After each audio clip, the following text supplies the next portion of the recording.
Welcome to the Comic Binge. I am your host, Paul Herman, and today we're going to be talking about Aquaman, Death of a Prince, which may or may not be an inspiration for Aquaman The Lost Kingdom. So before we get started, we bring all our guests, our main hosts, special guests, all that jazz.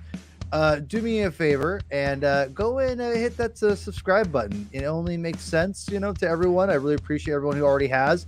Hit the like button, all that jazz, the algorithm bullcrap, that sweet, sweet, sweet YouTube algorithm that we so desperately need to get into. And yes, today, Aquaman The Lost Kingdom will be somewhat of a focus, but we're going to be talking about the comic books, the writers, and artists, maybe. We'll say pretty much just one artist talking about this today. So I'm excited to get into it. Of course, we're bringing my main co-host with me, Mr. Chris Clow. How we doing today, Chris? Reverend? Doing fine, man. Doing fine. Ready to talk to some cool people about some interesting stories. Some cool people, some cool fish. Are they fish too? Are they we swim with the fishies? Pretty much next, I'm already dubbed him the next regular co-host, Mr. El Corazon himself, Javi Trujillo. Feliz Navidad. Nice. Thank you.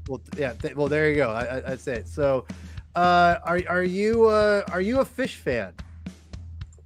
I got this sweet Aquaman superpowers figure from when I was a kid, and it wasn't necessarily my favorite, but it was Jack's favorite growing up. Okay. I'm surprised it's in as good condition as it is because of all the figures that I had that I let him play with as a kid. This was the one he gravitated towards. That was like his guy for the longest time. Well, thank you, Eric. I really appreciate that. It's very sweet of you. And if you haven't already, hit the like button, everyone. We have 8 people already watching. Thanks to everyone who already watched or watching now. Hit the like button. Stay with us. We're gonna have a lot of fun talking about Aquaman comic books. And by the way, when I said fish, I meant actually real fish. Do you eat fish? Wait, yeah, I eat fish. Why not? Yeah, I only eat fried fish. But anyway, I just wanted to say that. Sushi's good. Fish by the way. What's that, Chris? Aquaman eats fish. Yeah. Anyway, all right. Does he? All right. Snapper. I made red snapper like a couple weeks ago. Did you? Okay. All yeah. Right. Well, speaking of red snapper, the red snapper himself, Pete. All right, Red Snapper, here we go. Oh, dude, that's it. That's the new nickname for the old Red Snapper. Snapperoo. Just snippity, snap. Here we go. None of you guys have to bow to his nicknames. You don't have to. Reverend, you have to. You have to. The Red Snapper. Like, okay, let's go for it. I mean, you could be Mr. Baby. Yeah, that's dude. Mr. Baby is one of the best nicknames of all time. Just for the record, he says he likes it. He loves it. I don't push back on it. Is that Javi's nickname or is that Nico? No, that's Nico. Nico. Oh, that's what I thought. For Nico, it works. Yeah. It actually for Red Snapper. Red Snapper. It's interesting. Red Snapper. No one's ever called me Red Snapper before. Pete the Red Snapper. Look, it has a ring to it. It does have a ring to it. It rolls off the tongue, all those R's.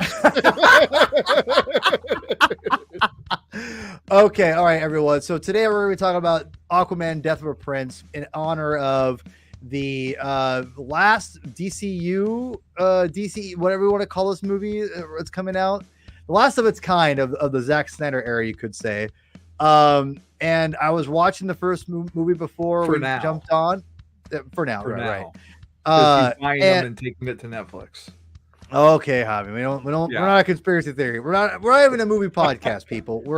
We are strictly a comic book show. But I want to say for the record that's true. We only one time, and those are for reviews for the comics at the movies. But I thought it would be really cool to honor this last movie and kind of figure out what were the comics that inspired this movie. And I kind of heard it through the grapevine by people on X / formerly known as Twitter, that it's based off of kind of an infamous story of Aquaman, which Aquaman doesn't have a lot of known, let's say, stories, you could say. I don't know. At least I would think so.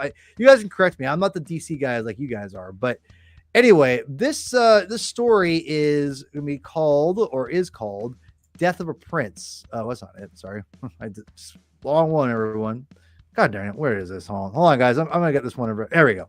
Death of a Prince. And it is quite a tale.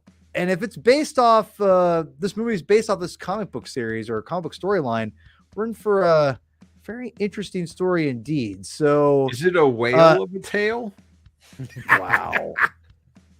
That's pretty good. I read 300 plus pages of Aquaman over the last 2 days. I've got nothing but fish puns in my brain thanks to this deluxe edition here.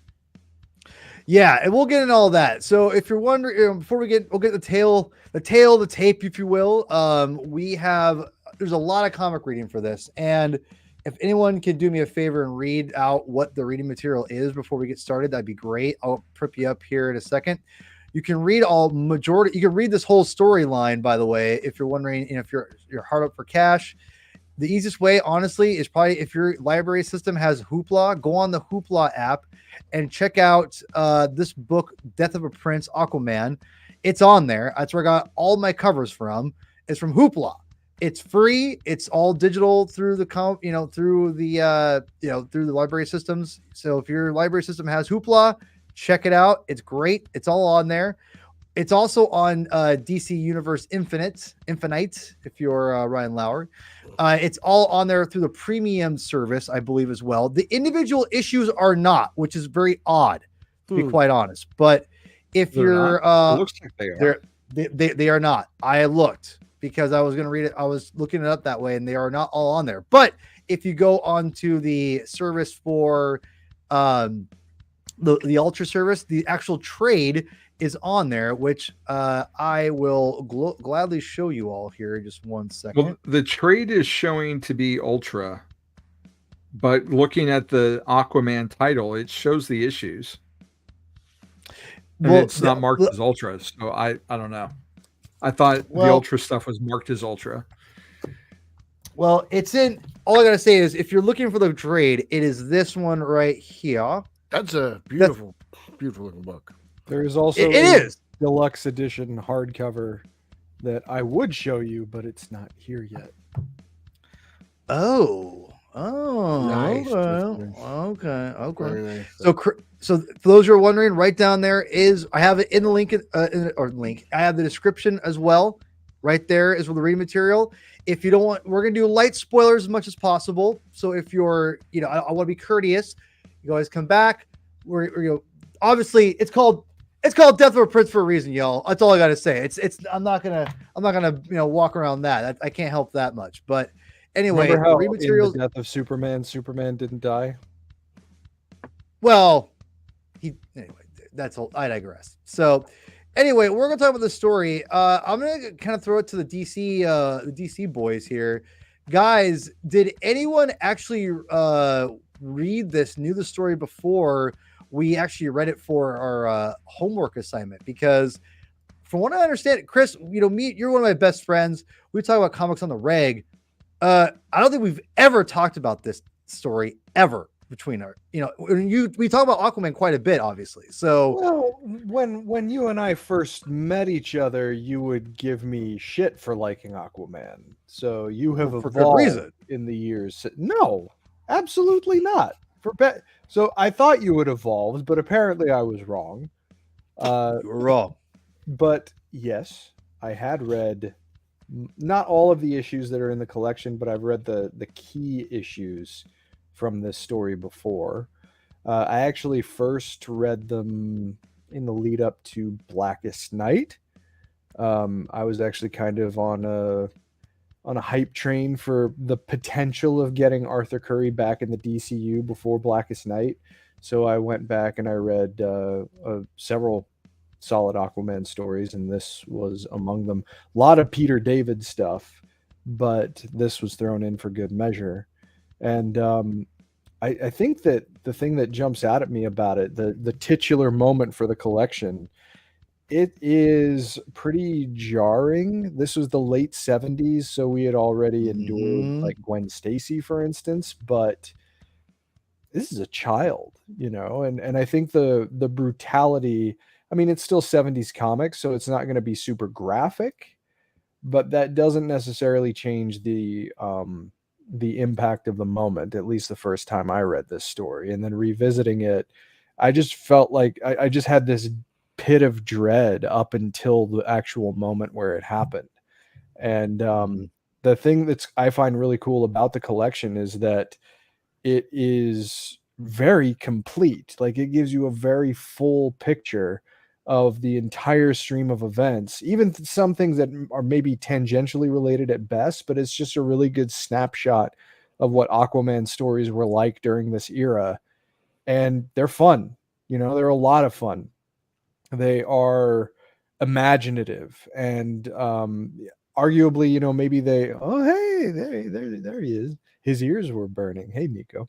Mr. Baby, he's joined us. But these stories are fun and they're imaginative, but they also have, like, I don't think they took it as far as they certainly would later in terms of the concept of living under the sea, but Under the sea. For establishing who Aquaman is and the sense of responsibility that he feels, the conflicted nature of his life between being a hero and being a monarch, that stuff is really cool. And that's before you even get to just like the critical groundwork that's laid in the rivalry with Black Mantis. So I think there's a lot to love about this. Yeah. So you did read it back in the day, it sounds like, which is cool. I'll throw it to our new guest, someone who I've grown to love, Mr. Pete Vera, who's from Batman on Film. Obviously also a regular host for Batman Book Club with our boy Ryan Lauer. Just an overall guy who loves comic books, and I love his passion for comics, even though it might go a little too far with back issues and just hates digital.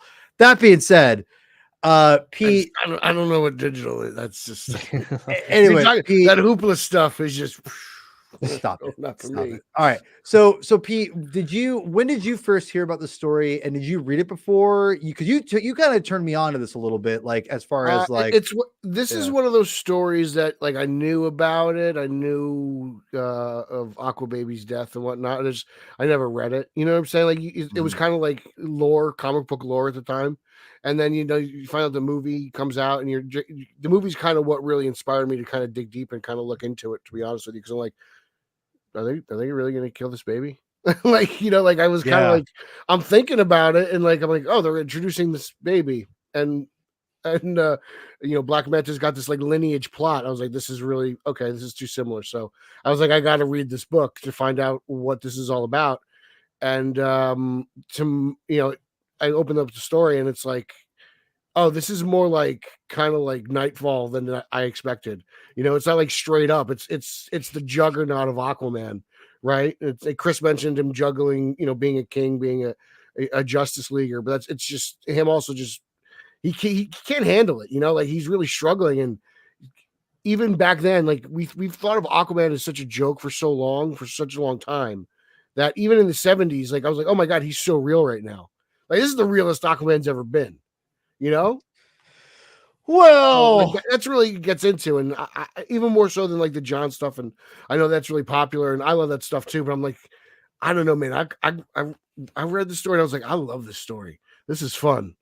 Like I love the cheesiness. I love the just that era, like Jim Aparo Aquaman. Like, oh God, it's like incredible. I'm gonna throw a reference out here, and it's going to in reference to their 70s. If anyone knows the song, "The Kids of Today Must Protect Themselves from the 70s."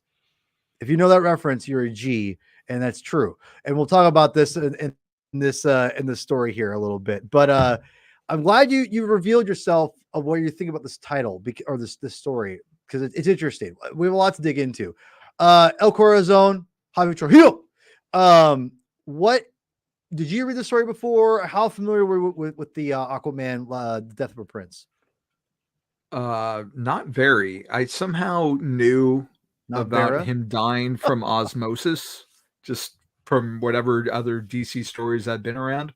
I haven't really read a lot of Aquaman. I had a couple of post 0 hour issues that I read. There was a crossover with Green Lantern. And And really the only Aquaman outside of like team ups or JLA that I've read was the John stuff from back in the day. And coincidentally, I was been going through some stuff and I found this like right before we recorded. You It's put it up to the it's a put it up to the screen. it's a Funko cover Oh, okay, I League see. of Collectors. It came Okay. with one of their DC collector boxes that I used to get. And I looked through this. I've never read this before.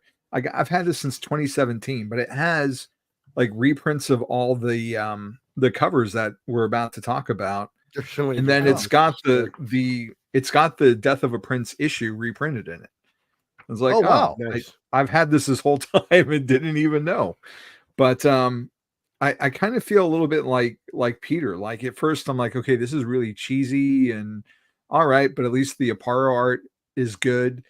And when Michelini, I don't know, Michelini kind of ramps it up, and I do see started to see those Nightfall parallels you guys have made to me before we started the show. And by the end of it, like when I got to the final page, I was a little ticked off because it's not quite a conclusion and it's so serialized that I wanted to keep going. And this is it in terms of like digital on DC Universe. It stops with like this last issue. I'm like, I want to keep reading more because there's more stuff that's gonna happen. And I really got invested in it. And yeah, it was pretty entertaining to read for the first time. You know, one of the things about the 70s comic books and older comics, and this was anything with any kind of art when you're looking back on a different era, you always have to look at it with a grain of salt, right? You can't just look at it, verbatim, like as modern, context, whether it be culturally a lot of times, or, in this case, I think it's more of just kind of like what the expectations were for comics. And this is when comics were still being aimed at young adults. Not even, I would say it started striving away from kids at this point. Kids were obviously a part of this, but like young adults are going to it. That's why you have a death of a freaking kid, right, in this story. But one of the things I thought was really fascinating was that, as you can see here on the screen, these are adventure comic books, and Pete, you brought up to my attention that when Aquaman didn't have his own title at this point, he was being in adventure comics, which if you've been following along with the Long Live the Legion series that we've been doing with Joe, with the Reverend and I, Adventure Comics also had the Legion at one point. So this was very Adventure Comics, at least from my understanding at this point, hasn't really had a consistent, character. Maybe Aquaman was that character for a while, but he wasn't supporting his own book. They offshoot this to the his own book at some point, which is also continuing the actual numbering, which is really fascinating from the original Aquaman stuff. It's crazy. So I just, it's very interesting how they kind of built up this character. And it seems like the popularity of Aquaman, and maybe I'm wrong, and you DC scholars out there, meaning you three yahoos, could tell me, it seems like this was something that they were, building up the character a little bit, maybe purposely, maybe not purposefully, but it felt like it caught wind of something, because you could see as this adventure comic book serialized storyline it's very short. And Pete, you made a reference too that these characters or these stories, these issues didn't have a lot of actual story in it. A lot of it's backstory filling you in kind of like 4 or 5 pages, and it was done. Talk about taking the condensed storyline idea and just bringing it out immensely, as much as you can. I do find it interesting as it goes on and it gets more story space, if you will. The story does get better. So it's just interesting to look back at it at this time, because Aquaman's very much a one-note character, in my opinion, in this, and it's not necessarily a bad thing, because he's very, very consistent that way, but he's a one-note character, and they kind of keep built. But the one thing that I will say that the writers have done in this story, I don't care what you all think, is they build off of, they're building something, and I don't know if that's purposeful or not. I'm just curious. So I'll throw it to you here, Reverend. What am I wrong on this? Was he able to, do you know enough about this history of this title and into this that's what happened? He became more popular, or anyone else? I'll leave it to you. Well, you're wrong in one very critical area. I know exactly what you're gonna say. Yeah, he's not a one-note character. Are you nuts? He comes off one note to me in these stories. I would argue that's a symptom of the time, not of the character. I'm characters talking about around this time, context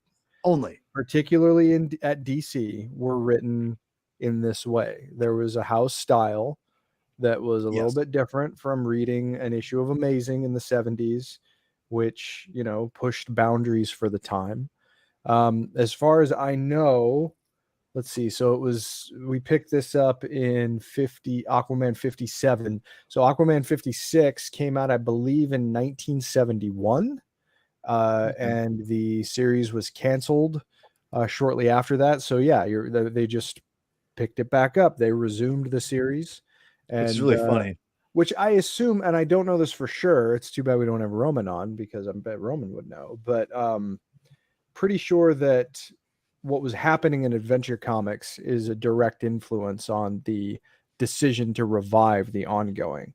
Unfortunately, it didn't last very long, because by 1978, there was an event that is widely known as the DC Implosion, which saw a raft of titles canceled across the line, and Aquaman was among them there. So he was kind of without a home again for a while. But I from what I understand, the shocking nature of the way that this story played out had something to do with the revival of Aquaman Volume 1. And it's pretty easy to see, you know, like, not only do you have Paul Levitz participating first as a writer and then as the executive editor of the line, but Apparo's involvement alone, I think, elevates this book to top tier status. Obviously, it's not Aparo in the 80s, like he's superstar by that point, but he was doing really good, solid work, which is plainly self-evident if you just open up the pages that his name is on the issue for. So, now I think that this story has a well-deserved reputation of adding a degree of dimensionality to Aquaman, but I would argue a lot of that dimensionality was just expanded as opposed to created out of whole cloth, because you didn't see a lot of superhero comics of this time dealing with someone dividing their time between the premier super team of their universe and being a leader for their people, and the other, like, quasi environmental stuff that some of these stories played with too, on top of trying to establish Black Manta as a key enemy, and also throwing in the innovation of people starting to realize and understand that Black Manta is not just a name that he picked; it was a statement he was making, you know. And that something in this story too. That was revealed for the first time he was African American. Actually, Adventure 452, I think, is the same issue that the Aqua Baby died in. So that's pretty momentous. Pete, how much did you pay for Adventure 452? Do you remember? I can look right here. Hold on. Because I'm curious because I never saw that issue come across the desk when I was like grading back issues that we would get in the shop. Let me ask Javi while Pete's looking at that, and I'll get to Pete in a second. Javi, what, you'll be surprised. Well, all right, Pete, tell us real quick. I'll go back to $8. Wow, that's pretty cheap. That's for pretty a cheap. momentous issue like that. Yeah, that's pretty cheap. Did you, Javi? Did you know about Black Manta? Did you know that it was revealed in this storyline that he was an African American character? No, and I don't even know when I really knew that, because my first introduction to the character would have been like the Super Friends cartoon. So I don't think that ever came up at all in that series. And it's been so long since I've seen those. I don't know when I first found that out. I think it probably was the 90s.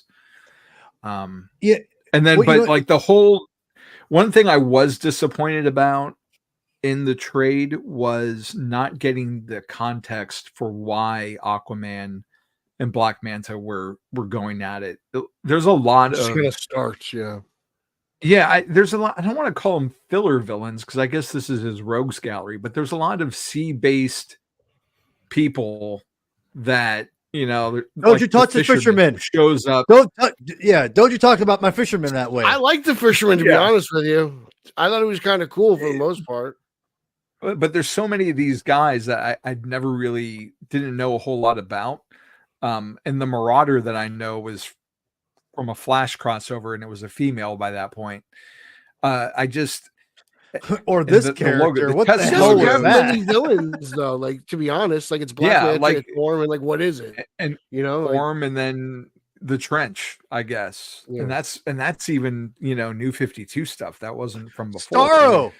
Aquaman goes mano to mano to Starro. I felt like when they were doing the adventure stuff, they were just winging it, and it just became really popular enough, and it sold enough that people wanted the Aquaman title Yeah. back. And at some point, it just got really serious, and it's just the perfect storm, to be honest. Where do we get like the motivation though for Black Manta? Because I kind of remember it being in the John stuff and obviously in the movie with Momoa. Mhm.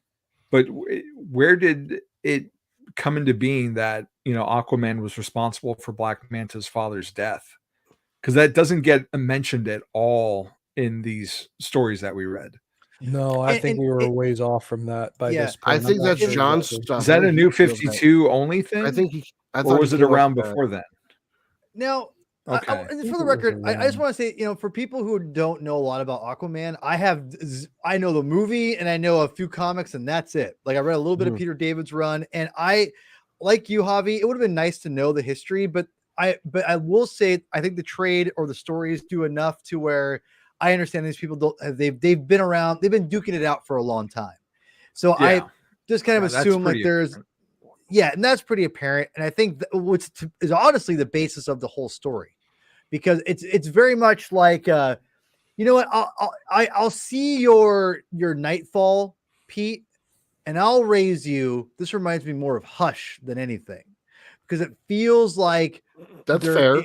It feels like it's all of his greatest villains coming together to try to attack him at once. Yeah. And I will say I did think that was an interesting aspect of this. I will get into kind of the heart of the story here a little bit, because basically we understand that there's these villains are kind of uniting, and they're trying to, and that's the one narrative throughout the story that we get in this main comic, in this main storyline, is Aquaman just put through the ringer, man.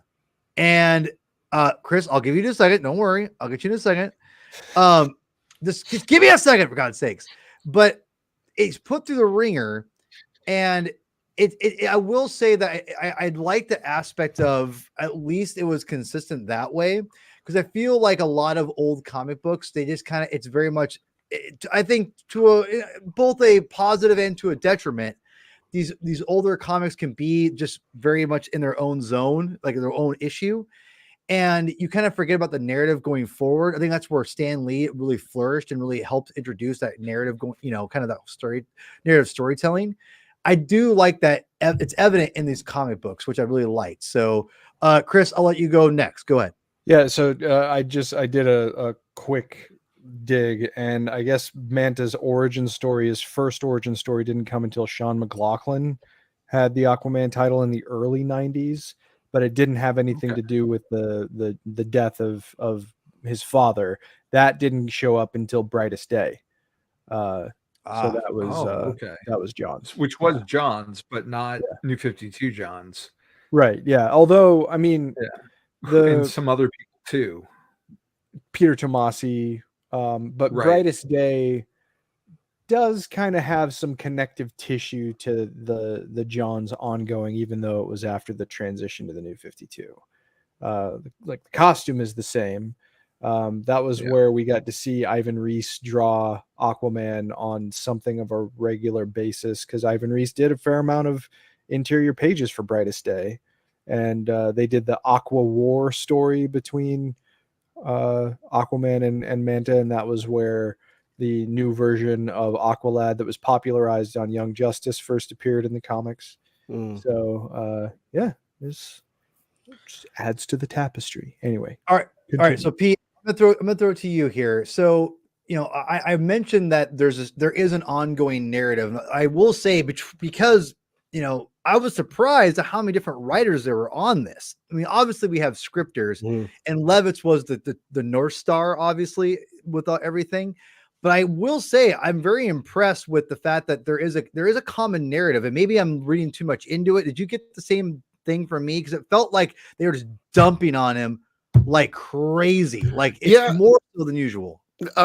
Yeah, I thought he actually took the biggest beating in Atlantis between Mara and the people of Atlantis. Like, I felt like physically, like he was able to just like beat the crap out of everybody else, and that's how he was able to deal with his rage up until a certain point, right? That, and he could always snap at Aqualad when he needs to. Like, Javi brought that up to me. Like, it's like whenever Aquaman gets really pissed off, he just like snaps at Aqualad. He's like, "It's fine, don't worry about it, it'll be okay." And so. I feel like he was. That's really where the most pressure was, because like he comes back to Atlantis, all of a sudden they're like, "Yeah, we don't know if we want you as king," and it's like, "Whoa, what's all this about?" And it's just like, I always like the Atlantean stuff about Aquaman the most personally, because it's different for, like, I don't know. This is why him and Black Panther are cool, because like they're the king, like Right, I dig that, and they're like. They're kind of like good monarchs, as opposed to like someone like Black Manta or like even like Doctor Doom, who are supposedly like evil, right? I mean Black Adam. I think I said Black Manta, but I meant Black Adam. So like I dig the Atlantis stuff. So, but I don't know, like it just seems like the Adventure comics just barely pieced together up until a certain point when he goes from the backup story of Adventure to the primary story of Adventure, and that's where things get a little bit more fleshed out. But like it's like Javi says, like you just kind of get thrown into the middle of this. Like it's just him and Manta, and it just ends with Manta laughing hysterically and like evil in a way. He lets him go.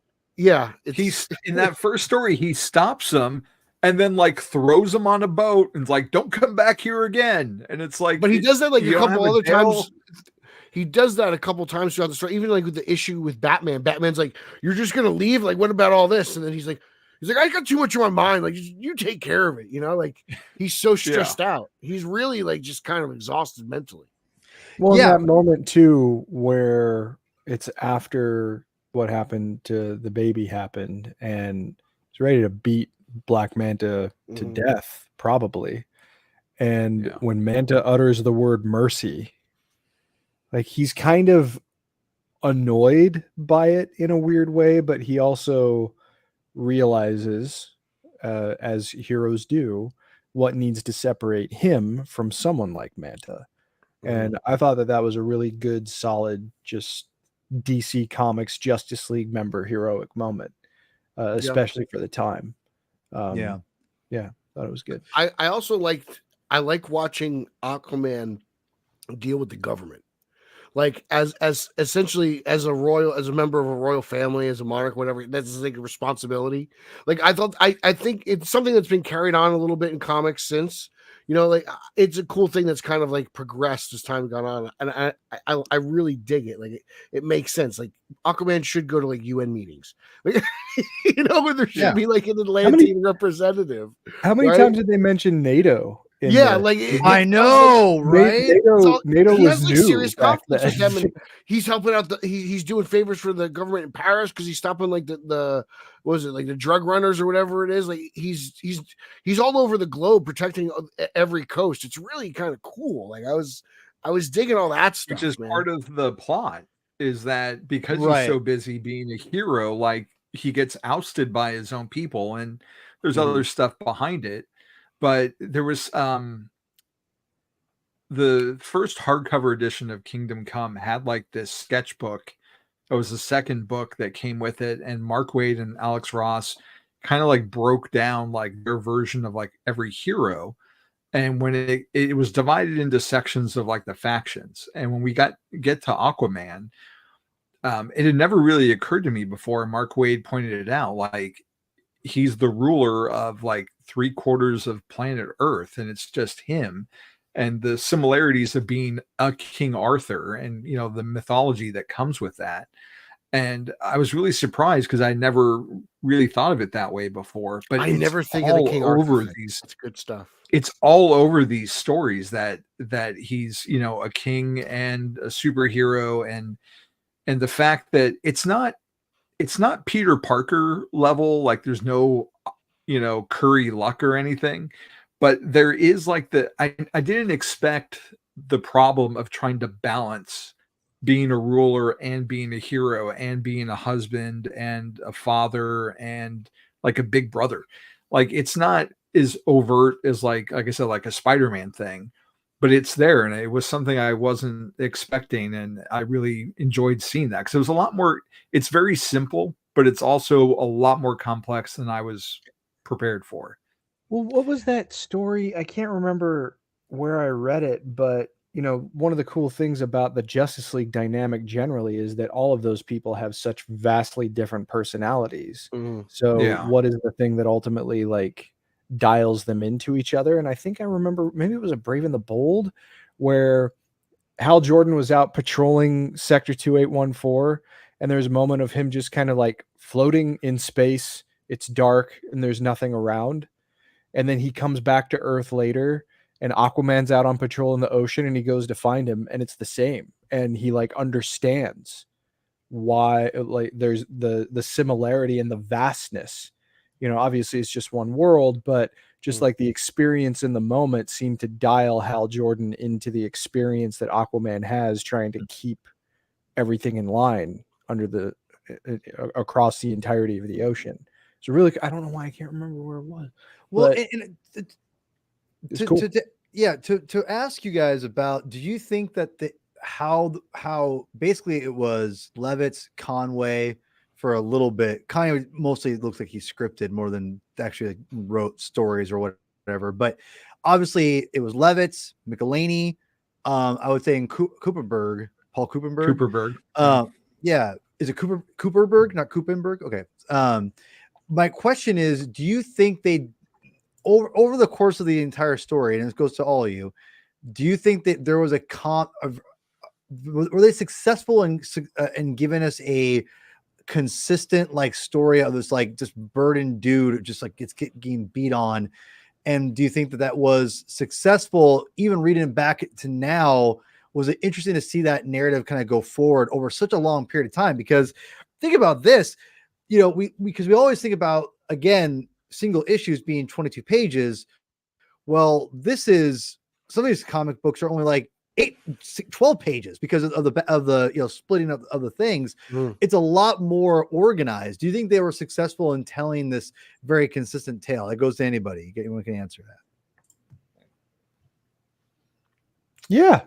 I mean, considering the limitations of jumping between different creative teams, and I mean, if you guys didn't read Paul Levitz's introduction into the collected edition, I meent to do that. Damn it. You're right. There's a lot of really good insight in there where he talks about being a young kid and having to be like Bill Finger had to turn in 2 scripts in order to get paid, and he was in charge of giving the paychecks out. Finger only brought back 1 script, and it was his decision to give him the check or not, and he decided to. And Finger never turned in that other script because he died. And it's and just like the division of labor in talking about where they decided to do certain things, it sounds like it was kind of at the seat of the pants a little bit, but it also feels pretty dynamic. It just seems like a very lively time to be involved in creating stories like this. So considering that, the fact that there is any through line at all, considering the volume that's in the collection in particular, I actually find that pretty fascinating because there's a pretty clear stream of events from the first issue that you read up until those final moments where Aqualad is walking away at the very end. And you get like a full picture of all the deviations, all of the craziness that he has to devote his attention to, while also having to deal with this really, intense upending of his life. I actually found the consistency to be pretty surprisingly on point for my reading experience, at least. Javi? I think it holds together as a solid narrative, like really well. And to Chris's point, all these different writers across two different titles. It's certainly the voice. I could definitely feel the way that Michelini writes a little bit more, but it didn't stand out from any of the other writers. It was more the art where I noticed any changes, and that was primarily towards the end when Aparo left. It was like, wait a second, this looks and feels a little bit different. And it's not just the backup stories; it's the main book. But overall, like it's a really consistent read from both art and writing. But with the Aparo stuff standing out for me the most. Yeah, no, I'm with you. That's it. It's like when I see the Aparo art, it catches my eye. That's the only real thing. Other than that, it's really a smooth transition from one issue to the other. And I got all excited because there's that Batman cover, and then you turn the page and it's like a new artist. It's like, no. Well, we'll get to a part. We'll get to a part in a second. I want to focus on the story here for a second, real quick.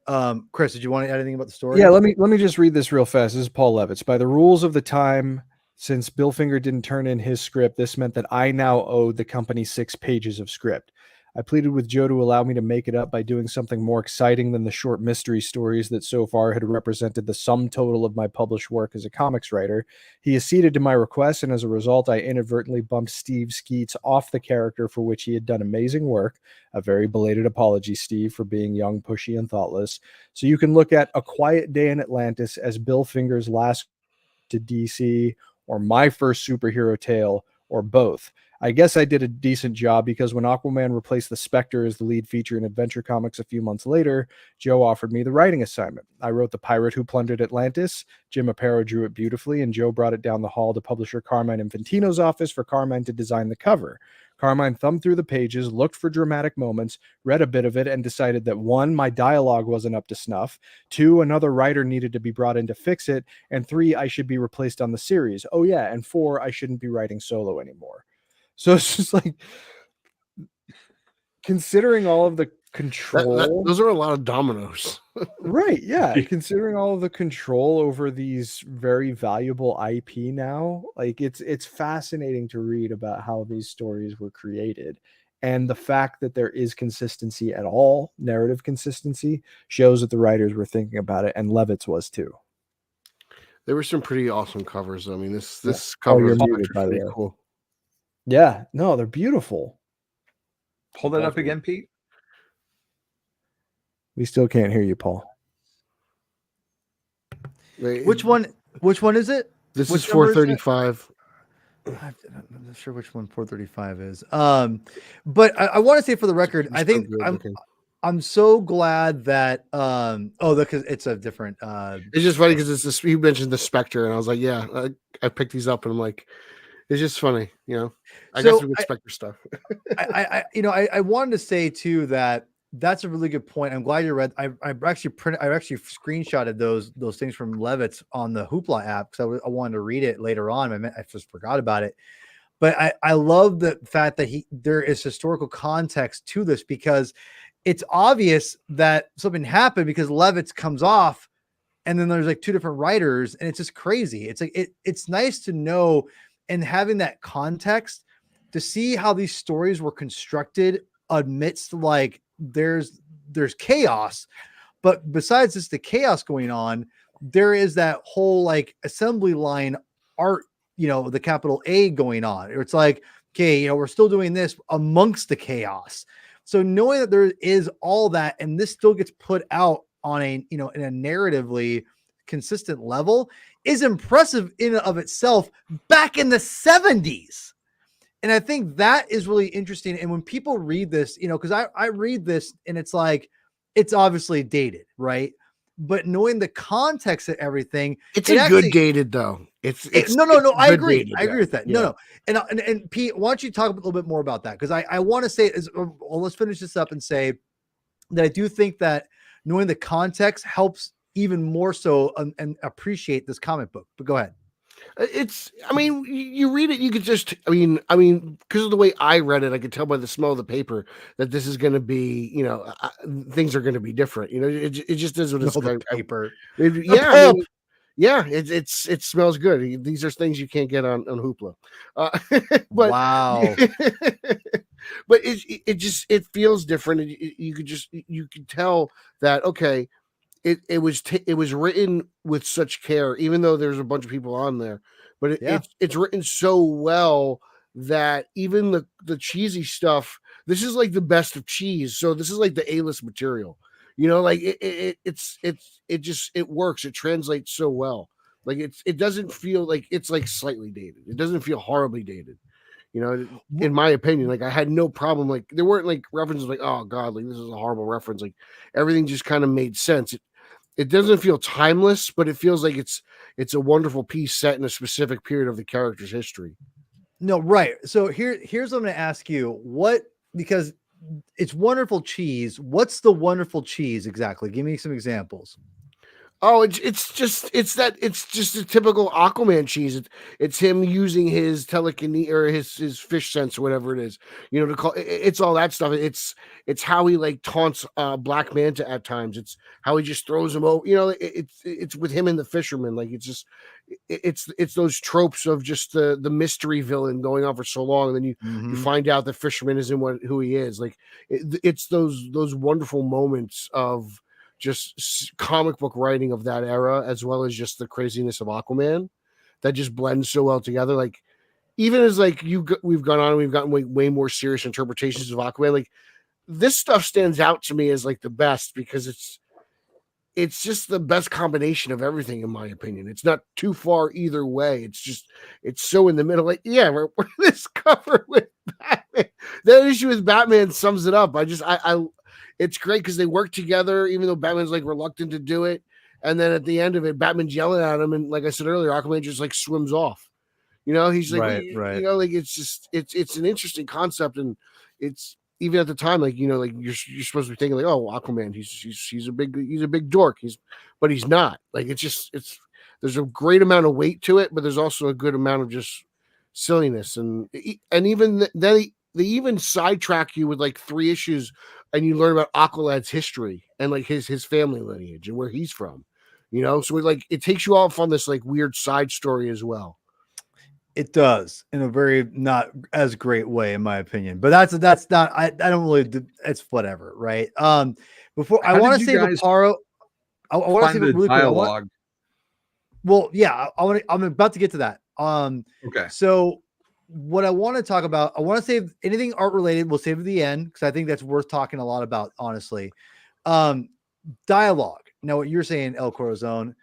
I want to say this right now that and this is not exactly fair to, I think, completely fair, but when the reaction of Aquaman to losing his child, we're going there already. We're going there. We're gonna be here all night, but everyone's reaction, it's a little weird because it's so subdued. And I understand it's meant for kids and you can't and there is some anger stuff that Aquaman has, but I will say that it's a little disappointing, his reaction. And even retrospectively, I can't imagine an editor being like, oh yeah, that works. It's weird. That's probably my biggest problem with the story is that I enjoyed this comic book. I think these are good comics to read for fun. If you're a fan of the Aquaman movies, definitely check this out. 100%. As someone who likes the Aquaman movie a lot, I like this. I enjoyed this, quite a bit. That his reaction to his losing his child is so bad. It's like, it does take it down a few notches for me because I'm like, how does anyone approve this? Give me a little bit more brooding a little bit or something. Am I expecting too much, El Corazon? I don't know. Well, I thought that, or I expected that the death of Aqua Baby would have been more towards the end of the book. Like that would have been like the climax. And instead there's a lot of fallout that comes after is. it. Yeah. It's a little more than halfway through the trade, and we're talking a 337 They tease it twice, by the way. page. Good point. Yeah, With good point. Topo, like randomly. Yeah, Topo, but it I came love him. so early in the collection that when it happened, I'm like, wait, did that just happen? And I had to go back and read it again. I'm like, oh no, wait, is he dead? And yeah, it seems almost dismissive and a bit of a letdown of how it's handled. And Aquaman's more upset. Like there's this whole conflict between Aquaman and Aqualad in this issue. And Aquaman seems more perturbed that Aqualad is like, yeah. Dog, I'm not, you just tried to kill me. I don't want to hang around with you right now.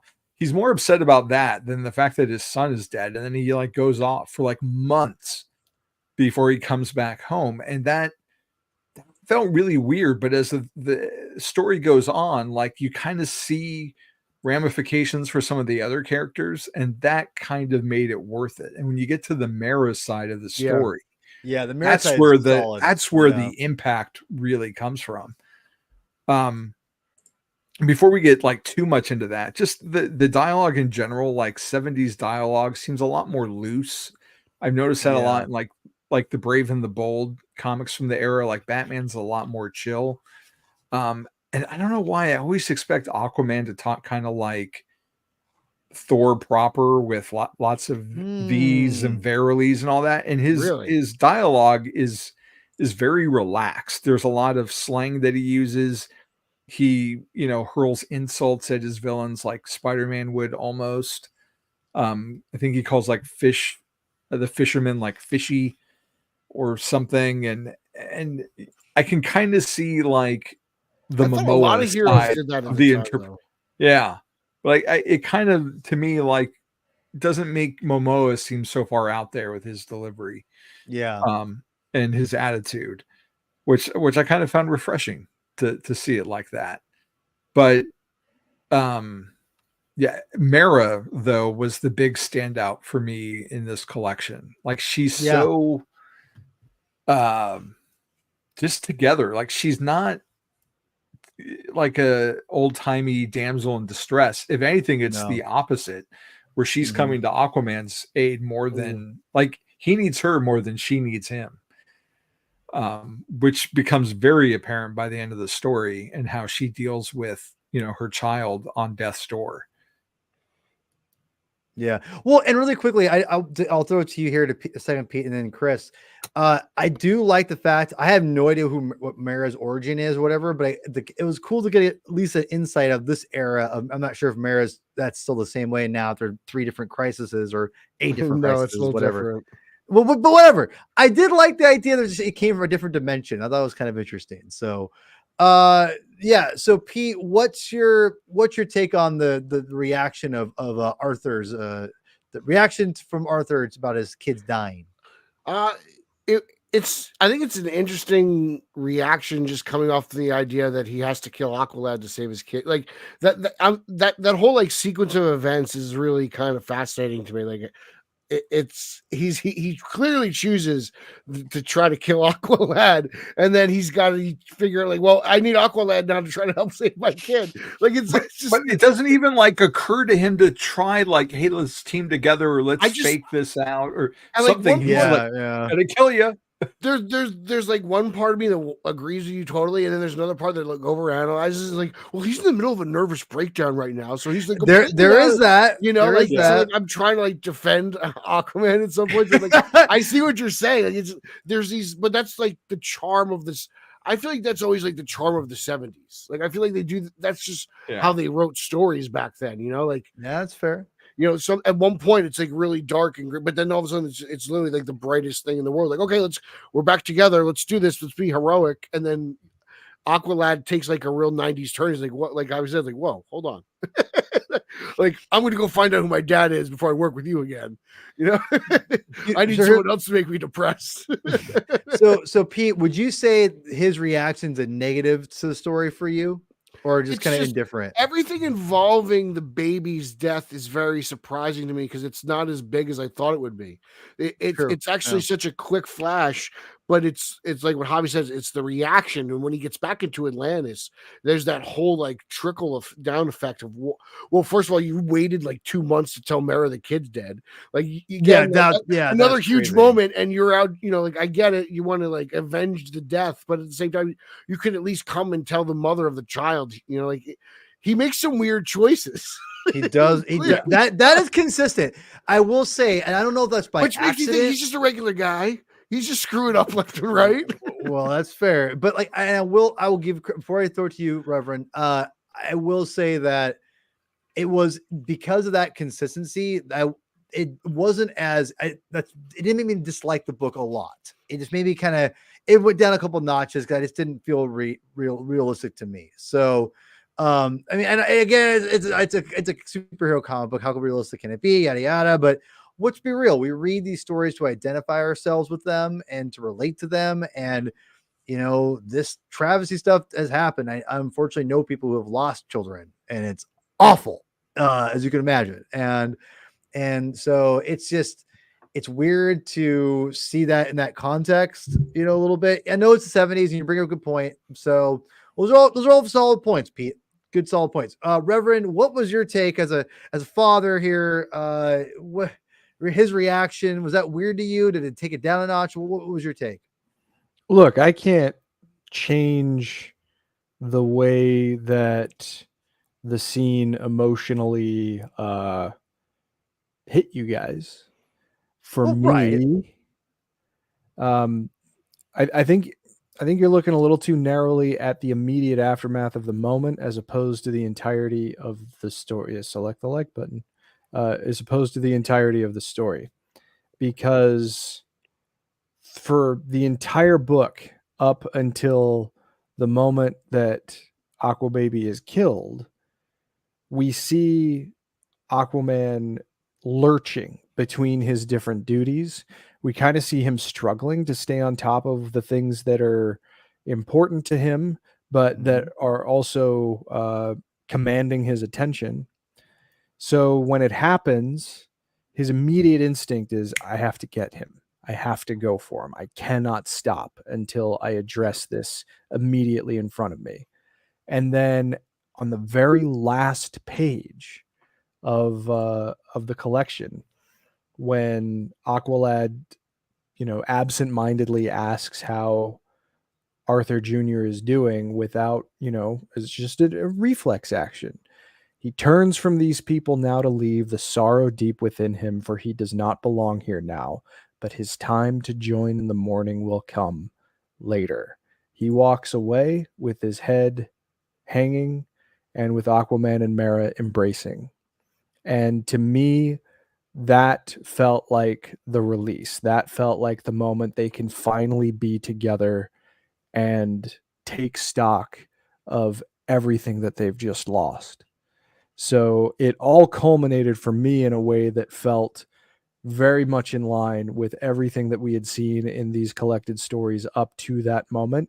In the moment, I was probably more in your camp, but by the end of the story, considering all of the different things that he has tried to do and this sense of duty and responsibility that he feels that keeps him pushing, he finally reached a moment where he could stop and where they could release. So I thought it was actually very well handled. Well said. Well said. I you know, to put a little pin on this here, or a little nail on this, I should say. I will say that you bring up a good point. I do remember that. I did like the ending. I thought it ended fairly well. It was interesting to see this whole story kind of unfold with the child. So, again, Michelini, and I think Michelini and Levitz probably are the better writers on this, in my opinion. Just my opinion. I think it's Paul Cooperberg, but it just felt Michelini is just an underrated writer in general, in my opinion. He's such a solid writer, and just seeing him in the early days with this was really cool to see. And I thought he did a really good job conveying, at least from, you know, the overall story. So before we get out, we got to talk about the art, because the artist who drew what of 300 over 300 pages, Javi, what, like 85% of it at least, something like that. I would say the vast majority of it. it is driven by the artist known as Jim Aparo, who is best known for his long run on Batman. How long did he? Guys, I'm throwing you on the spot here. Pete, you better know this because you're the Bat Hound here. I won't know his number now off the top of my head. No. But how many years did he work on the character? You can't tell me that. Decades. Yeah, because he started in The Brave and the Bold in the 70s. Okay. Did a lot of covers, did some detective, but it wasn't until God, I'm blanking on it. Brave and the Bold, wasn't it? It was when did he start Batman? Was it Death? No, he did a few issues before Death in the Family, like 410, but there was a lot of fill-ins too, because Denny was trying to find like a new artist. And then once they got a Aparo, then it really started rolling, but then they switched him to detective. With Starlin, and right? Then, no. Who was a Starlin? He was with Starlin for a little bit, but Starlin only did like a small handful. Yeah. Starlin did a whole year, I want to say, because I read a majority of the stuff. I don't think so. I don't think it was that many. No, because he did. He did. Because I remember, because I followed our old friend here, Michael Bailey, on the Overlooked Dark Knight. They were going over the whole Starlin run because he had a year, I want to say, before he did Death in the Family, and I want to say he did the KGB Beast. He did. That was Aparo, yeah. So that was Aparo. I want to say Aparo must have it must have been right on that era. So what, late 80s then? He was on Brave and the Bold for 12 years, a 71 through 83, not straight through, but sure, right. Brave and the Bold for a long time. And then Detective 1973 through 1998, also not straight through, but that was as long as his association was with Detective Comics.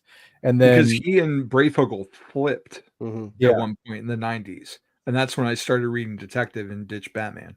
And he was also occasionally on Batman itself between 87 and 99, and he died in 2005. And he was the guy. Batman and the Outsiders. Nightfall was his big hurrah, and then from then on, it was the occasional like Legends of the Dark Knight. Does anyone else love Batman and the Outsiders as much as me? Yeah, that's good stuff. I dig the Outsiders. Yeah. The original 70s stuff? Was it? 80s. Did Aparo? Yeah. He started Batman and the Outsiders. Yeah. Maybe we need to read it for the binge at some point. I'm there.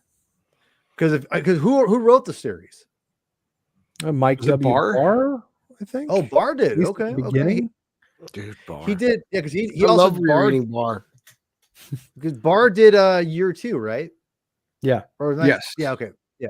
We don't need to read that, but hold on, time out. I mean, Phantasm anniversary's coming up. Yeah, hold on. That book got me in trouble. That book got me in trouble in middle school because year 2 is not over that my bad. shoulder at the Reaper, like chopping or like eviscerating someone. Like, you can't read this. Your angel of death awaits. No, hold on. Year 2 is not. I don't like getting into this, but listen. I want to say that I'll say my piece about Aparo. You guys probably appreciate him more than me, but I don't mean that in a bad way. You guys more familiar with him than I am. I will say, as a kid in the 90s growing up and reading all kinds of comic books, because I was buying Image around this time. I was reading Marvel and Image and a little bit of some Star Wars Dark Horse. Jim Aparo's art when I was checking out Nightfall and Night Quest or whatever, his art was so old school and not as cutting edge as like Mike Manley's, who's doing the Batman title, who's an underrated Batman artist. I love Manley's stuff. I think he drew the best Azrael Batman personally. And anyway, it's funny because looking back at it as someone who's obviously read more comics since then and studied the medium as much as I have, as reading Aparo now and looking at his art now, I appreciate him. He's got the Sal Buscema effect, where as I've gotten older, I love these older artists that like are so underappreciated of the era because they weren't like drawing shoulder pads or tons of muscles. Jim Aparo is such a workman, like a Sal Buscema. To me, Aparo and I Buscema. love Neil Adams. I love Neil. I love Neil Adams too, but style. But see, he's even. I would say that excuse me, I would say Aparo is less Neil Adams. He's more traditional cartoonist, and it's not a bad thing. And I would say that I always Aparo. compare the two. I mean, Neil influenced the whole medium, so I mean, it's not like it's a stretch either, right? But I just want to say this about Aparo. I appreciate him way more now reading comics and looking at his art and his layouts, because he's an efficient storyteller and a damn good one. And there's tons of great pages in these stories that I meant to grab some here, but there's so many covers I didn't want to post anything. To me, a big reason, if you like art in comic books, I think this is worth picking up for Aparo by itself, because he's such an efficient storyteller. You don't even need to read the dialogue, in my opinion. You could just follow the Aparo art and go exactly what's going on, because he's that good. So anyway, yeah, I'll go to you, Pete. Any before we get out, any words on Aparo? When I picked this story up, I did it over a couple weeks, and I didn't pick it up knowing who was really going to do most of the art. Like Aparo, when I found out it was Aparo, it was like I was like, oh wow, this is like, I was like, I'm in for something special. Like the vibes are out. I was ready for it. Like this is a signal, and growing up on like his Batman and loving it, because I always think like Aparo is like, he's right up there with Neil Adams and Michael Turner for me as like my favorite artist. So to get something new like Aquaman by Aparo, I was like, wow, I've never seen this. Like I'm so excited to get there and to read it. And it was just a wonderful treat, because I miss that like style of comic book in general, just the way that paper feels, just the way that sometimes the ink runs on the page. Like it's like my favorite era to collect back issue wise. I love that stuff. So to pick that up and see Aparo's name on the cover or the inside, it just brings a huge smile to my face. I'm so happy for it. I feel very fortunate to own these issues. I mean, it's all about emotional conveyance.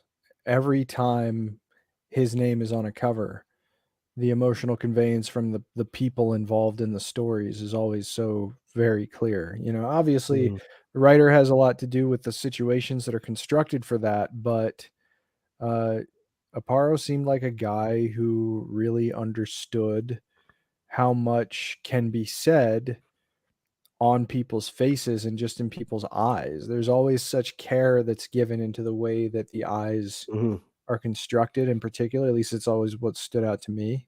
Yeah. So, I mean, he's a well-deserved legend. And yeah, no, I'm with you. The eyes are important. I talk about it in my comic book reviews all the time. Yeah. If you could draw good eyes, you can do a lot of things. Yeah. A lot of things. Current a lot of emotion.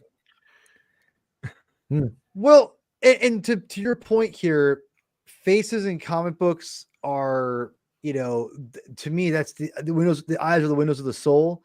I mean, you depend so much on close-ups more than action scenes, and expression on faces and eyes are, like you said, you bring up a good point, Pete. That is the key to a lot of comic book artists, because a lot of artists can draw like cool poses, like and whatever, and action scenes maybe like too, like punching and kicking, but to convey emotion through like multiple panels and have close-ups and be able to do the medium shots, it's just thinking. Yeah, you have to have the conscious thought of, like, how am I going to present Aquaman's face a certain way, his eyes, a sadness, a happiness, or it is a hard thing to convey the emotion on a face. So great point. So El Corazon, I know you're a huge Aparo fan. Why don't you take it from here?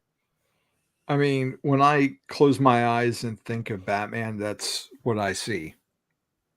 He's my Batman guy. I mean, I've been on the Batman book club, and like Batman 432 is what I consider the start of my modern collection, which is now 30 some odd years old. But that's when I started taking care of my comics and not just reading them and till they fell apart and trashing them. So like, to me, like that's my Batman. the shadows and everything, and that's who I would follow, like I said earlier. So similar to Pete, to have this new material from him that I haven't read before, and with a different character too, um, it just made me see his strengths more as a storyteller, comparing it to the similarities that I know from his Batman work. Because they stopped doing the Legends of the Dark Knight series, it seems like, where they would have like a specific artist and only Yeah, do their for every work. arc. Yeah. And I mean, there's still so much of Aparo's Batman that they haven't even touched, because I think it only went up to like the late 70s, early 80s by volume 3. And those are dense books. So it Are was they nice to get- omnibuses? Omnibus, whatever the word no, is. but they're like Omnibus. 300 or 500 pages. I mean, they're not omnibus size, but they're pretty decent. Nice. There's a lot packed in there. There's a lot, and it's a lot of covers too. So when you look at the table of contents, it's a little misleading because there's a lot of cover work that he did. I'm with Eric. Eric, I'm fairly confident that Aquaman 2 will do a lot better than Marvel's. Marvel's had a lot of I don't want to get into that. This is a comic book show, but I do think it will do more than the Marvels personally. So but Mike Grell is no slouch in this either. Like, he opens the book, and I thought the Grell stuff was pretty good. I mean, I think of him, I think of, Green Arrow and Warlord, which is kind of like Sword and Sorcery Green Arrow, but I thought he did a really good job too. It's just at the end when you're getting to some of the really emotional stuff, and then we switched artists to there's a couple of them. There's like Cockrum, I think, and a couple other people like sharing duties, and it wasn't bad by any stretch, but it wasn't what I was used to. That was kind of a bummer. So let's wrap this up here, everybody. And if you haven't already, please select the like button. Really appreciate it, and subscribe if you haven't already. Pete, I'll let you have kind of your first final say as we start wrapping it up. Would you recommend this to people? And I think you already know the answer, but I'm assuming you already know the answer. But would you recommend this to people who are Aquaman fans who are looking to get into the character? Is it easily accessible for someone who doesn't know much about the character, in your opinion? Yeah, 100%. I would recommend. If you want to learn about Aquaman, this is a wonderful place to start because it really gives you a good lesson into everything the character's about and his whole world, and at the time his rogues gallery. So, which includes the government at some point. So, that's a good point. It really sums up everything, and you can see where modern Aquaman has kind of taken some inspiration from it. I think it's essential to any Aquaman fans library. Fair enough. And where can people find you on your social media outlets, and also your fantastic content that you provide to the if you want to follow me personally, you can follow me on social media at Pete Illustrated on Twitter and Instagram. If you want to follow, I post one podcast with Eric Holzman, Straight Outta Gotham. It's a news-based podcast. That's at straight_O_G on Twitter and Instagram. I do a Spider-Man podcast, the Italian Spider-Man Coalition. You can follow that at Spidey Coalition, and that's cool that there's some episodes going down there. I'm all over BatmanOnFilm.com and Batman on Film YouTube. I review Detective Comics monthly, twice a month now, and just over there, just really anticipating the new Penguin series that is going to come soon. So I'm really excited for that. So. And Batman Book Club every month. Oh, that's right. Monthly, I appear on the Batman Book Club with Ryan Lauer. Of course, you don't need to plug that podcast. That podcast plugs you. That's fair. But you know what? I love Lauer. I'm a huge fan. He's good, but roll Tide, baby. That's fair. But Pete, people who don't know, Pete took a day off to go on the show today, which is like such a huge honor. I've been trying to get on here for so long. You were on here before. You forget. You were on the show before. Paul's been trying to keep me off the show forever. I grew up reading Chris Clow Nightwing reviews on Batman on Film. That's how old school I go with the. Oh God, I'm sorry, man. Those were my scriptures. That's how I got into this game. So to be on a show with Clow is is a true experience. Pete, Oh, you keep know, that and in. you know now, but you should know that going forward, it doesn't matter what you're always welcome. One and two, So soon we as can get a talk better McKay's schedule- Black Cat. We'll get it. That's my We next. can, appearance. yeah, no, no. I will. You can. Javi, you're can here come for on this. next You heard this, right? I'll do it. I'll read the first 12 issues. If you organize it and you take a day off again, I will gladly do it for you. That's an honor. It's an honor Let's for do you the to whole do run. that I'll for take me. the week off. I'm not taking the whole. I'm not reading the whole run. I'll read We the get 12 to Black issues. Cat Iron It's Man. not I that long, told you dude. 12. I Black told you Cat 12 Iron issues. Man one shot. You're gonna 12 love it, issues Paul. is It's a long everything you time. love. I'm actually looking forward to that. I love Jed McKay. So I mean, anyway, we'll do Black Cat next time you come on. I promise. I have other people to hold me accountable. It's So really just- good, just man. know I that. don't know what's holding you I'm back. not. Listen, Jed McKay does not need to. You don't need to win me over for Jed McKay. I love Jed McKay. So just for the record. But thank you for joining us, sir. I love you. I mean that with all my heart. I love our talks at night. They're great. So Yeah. just yeah, I appreciate Now I it. don't have to call you. I just did it. Yeah, now you do. now you do. El Corazon, thank you for I call you the new by see that's what I posted earlier. Thank you somebody. It's great Jim Aparo artwork here. El Corazon, where can people tell me what you think about Aquaman. Would you recommend this to people who are just kind of average Aquaman fans, or is this a good new reader material? What's your opinion on this? I wasn't sure going in how much I was going to like this, and I looked at the page count. I'm like, oh god, I have so many other things that I need to do and work on, but it's Paul, so I'm going to read it. And by the end of it, like I said, I was upset that it was over and that I couldn't read the next chapter. Like that's how invested I got in it. So especially with the art, like I'm seriously considering getting the deluxe edition of this. I enjoyed it that much. What? Like I could definitely see myself reading this again and revisiting it. So that's a thumbs up for me. That is crazy. This makes you want to buy the deluxe version. I'm a little surprised by that, to be honest. It's a good story. It's fun. It's great. Like, Yeah. Comic book. I mean, I enjoyed it. I enjoyed it, y'all, but I don't know if I want to go deluxe on this bad boy. But You don't want to see Jim Aparo oversized? I mean, make an absolute edition. I'll buy it. Oh, shut up! You're not making it out. I'd buy it. If they were going to do that, they would have done it right now for the movie. Yeah, Give me that big Jim Aparo art. Give me that big old. Give me page. that big Jim Aparo Yeah. art. Aquaman yet. He's due. He's due for one. He is. But if anyone's getting Aquaman Deluxe, it's going to be John's. Let's be real. Well, he's got an omnibus. I don't so that's know. already He's deluxe. out of the company now, It's been so reprinted so many times. I'm ready for something else. All right. Okay. Anyway, so Reverend, you're up. Would you recommend this Oh. to people who are just average? Javi, Javi I'm sorry. wasn't I'm sorry. done I'm sorry. yet. I'm sorry. Yeah. Well, Javi hasn't promoted himself. Hey. Javi, I apologize. yeah. I got to catch Please. up with Peter here. You Please, can find me continue. at the JamesBondDossier.com where I'm reviewing 007 for King and Country.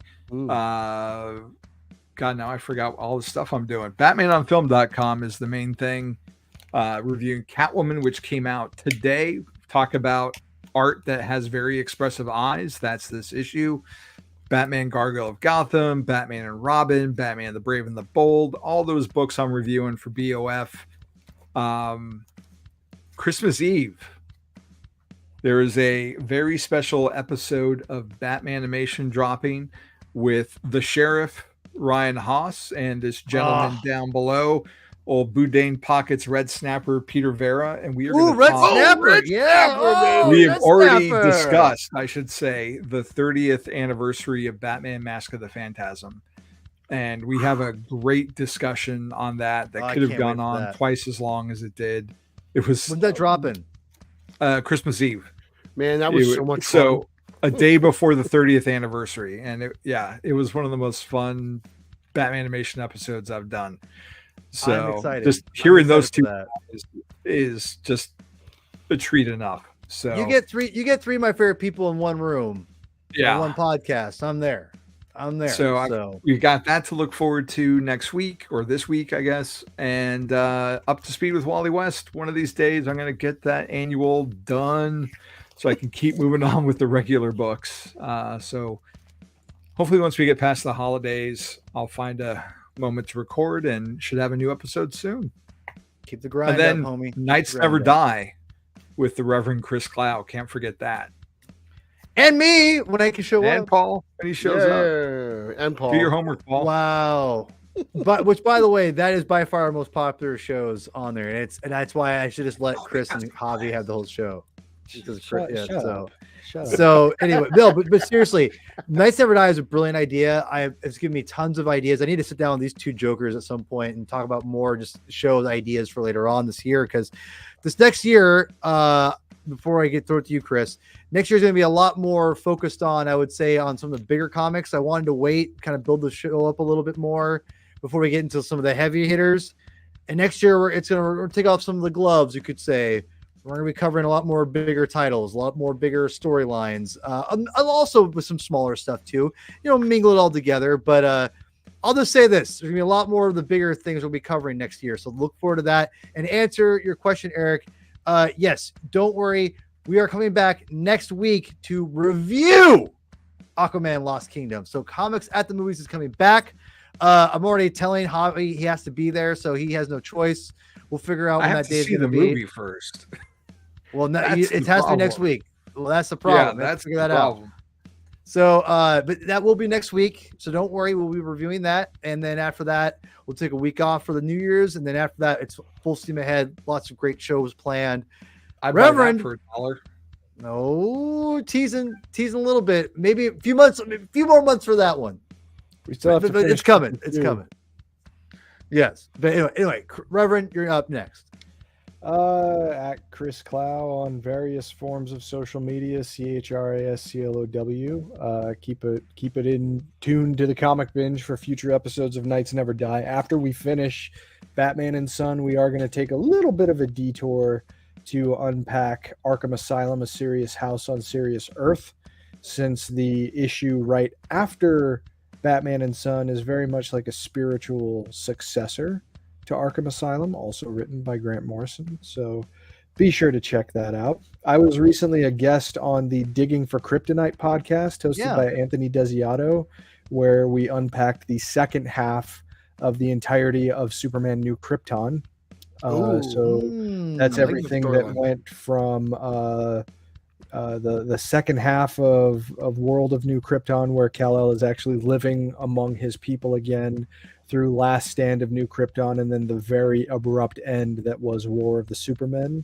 I haven't talked about that story maybe ever in a podcast, so it was fascinating to jump back into it. And it's a very strange event and kind of an era unto itself that seemed to just get the kibosh put on it by the entrance of J. Michael Straczynski to DC back in 2010. So it's a fascinating conversation. Please feel free to check it out. Discovery Debrief will be returning with an unpacking of Star Trek Lower Decks Season 2 very soon. But other than that, get in the gear for Aquaman time. Go dig out your copy of Aquaman Sword of Atlantis for the Xbox or the PlayStation 2 and the GameCube, and have fun with a bad video game too. Is it bad? It's pretty bad. I did a Comics on Consoles about it. Okay, it's sad that it was bad, but and Chris, would you recommend this Aquaman story? Absolutely. I mean, Death of a Prince. Keep your expectations in check, but I think considering all of the territory that it plays with and the pretty foundational importance that this moment would have for Aquaman going forward, this might be a decent starting point, and I promise it only gets better from here, especially if you go into Peter David, Sean McLaughlin. There was it Paul Jenkins who did the 2003 series? Patrick Gleason had a long run as an artist on that series, and I actually really liked it. Kurt Busiek had a very fascinating short tenure on Aquaman for 1 year later. And then, you get into Blackest Night, Brightest Day, the New 52 Aquaman stuff. But it's all built on a foundation that's kind of here. So I think, this would be a really good place to start. Right on, man. And so we've got lots of good stuff. I recommend this story for people who are into want to get into Aquaman comic books, I think it's a good entry point. I learned a lot because I know very little of Aquaman, so I think it's good. Like Chris said, keep your expectations in check, and I think you'll have fun with it. And you can go pick that trade up, a new deluxe version. You can pick up the trade online. I got it pretty cheaply myself. Also go on, read the whole trade if you do the premium version of DC Infinite. And you can also go on Hoopla, which find comic books, go hunting. Or if you're broke and you need to have a more reasonable option, Peter Vera, you can go on a Hoopla and look it through the library system.